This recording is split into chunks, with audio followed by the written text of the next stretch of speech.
તમે અત્યારના બાળકોને સહેજ કાંઈક કહો અને બારણું બંધ કરી દઈએ તો આપણે ધબકારો થાય. કંઈક કરી બેસે તો તમે જુઓ, આપણે મા બાપથી બીતા બીતા મોટા થયા અને હવે આપણે સંતાનથી બીતા બીતા મોટા થઈએ છીએ. આપણે એવા ટ્રાન્ઝેક્શન પીરિયડમાં ફસાઈ ગયા છીએ કે નથી આપણે આમ જવાતું, નથી આપણે આમ જવાતું.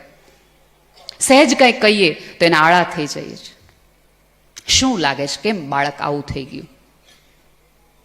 ક્યાંક આપણા જ વર્તનના કારણે.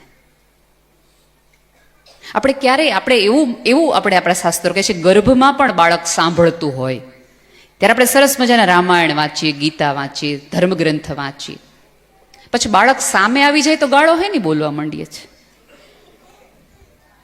પછી ઉકારે ને તુકારે શું કામ આવી જઈએ છીએ?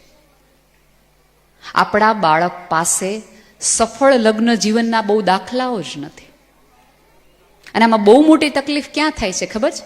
કે સૌથી વધુ બાળકને રહેવાનું મા સાથે આવે છે. એટલે આખા દિવસનું ફ્રસ્ટ્રેશન ક્યાંક ને ક્યાંક બાળક પર નીકળે. તાર પપ્પા તો બાંધીને વયા ગયા નોકરીએ. હવે સંતાનને એમ થાય કે મારી મમ્મી આટલી બધી દુઃખી છે ને મારા પપ્પા મૂકીને જતા રહ્યા. પણ આપણે સંતાનને એ નથી સમજાવ્યા કે પુરુષ માટે દુઃખી હોવાનો અધિકાર નથી. એને દુઃખ સાથે, તકલીફ સાથે, મૂંઝવણ સાથે, રડતા અવાજે ગમે એટલા ભગ્ન હૃદય હોય એને ઓફિસ જવું પડશે. એમાં નહીં હાલે, બાંધછોડ નહીં કરી શકાય. આપણે અત્યારે આપણે એક એવી વાયકાઓમાં પણ આપણે જીવવા માંડ્યા છીએ કે મા દીકરી છે એ સરસ મજાના મિત્રો હોવા જ જોઈએ, થવું જ જોઈએ. તમારી દીકરી તમને બધું જ કહી શકે એટલા તમે ખુલ્લા હૃદયના હોવા જોઈએ, એટલા તમે મૈત્રીપૂર્ણ હોવા જોઈએ. દીકરીને એવું લાગવું જોઈએ કે આ મારી મા નથી પણ મારી મિત્ર છે. પણ માએ એ ભૂલવાનું નથી કે હું આની મા જ છું, મિત્ર નથી. અને ભૂલ ક્યારે થાય છે કહું?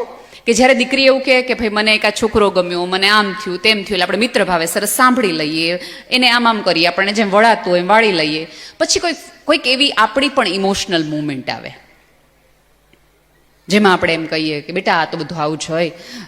અમે પણ પરણીને હું પહેલી વાર આવી હતી ને તો પછી અમે બહાર ફરવા ગયા હતા ને તો મનાલી અમે લોકો ગયા ને અમે બધા સાથે હતા. ત્યારે તારા પપ્પાએ મને એક સાડી નહોતી લેવા દીધી, તરત મને કહી દીધું તું બધા વચ્ચે.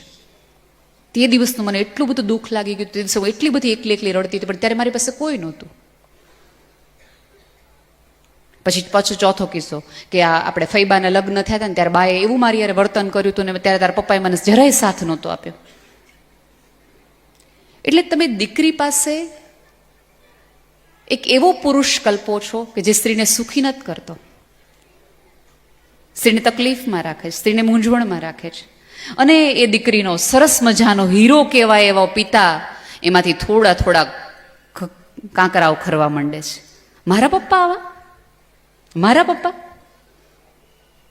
આપણી તકલીફ એ છે સ્ત્રીઓની કે આપણી સાથે થયેલી તકલીફો, મૂંઝવણો ચોક્કસ આપણે કહીએ છીએ. પણ એ દિવસે મનાલીમાં પછી ગુસ્સો કર્યા પછી પપ્પાએ 2 સાડી અપાવી દીધી હતી એ નથી કહેતા. ચોક્કસ ફૈબાના લગ્નમાં પપ્પાએ બધાની વચ્ચે આમ કીધું હતું, પણ રૂમમાં જઈને તરત એમ કીધું તારે જે સેટ લેવો હોય ને સોનાની તું મને કહે છે, આપણે લઈ આવશું ગામમાં છે. પ્રેમની વાતો આપણે નથી કહેતા કારણ કે આપણે એમાં એમ લાગે કે સંયમ રખાય. જો તમે પ્રેમની વાત કરવામાં સંયમ રાખતા હો તો સૌથી વધુ સંયમ તો ખરાબ ને ખોટી વાત કરવામાં તમારે રાખવો જોઈએ. તો દોસ્ત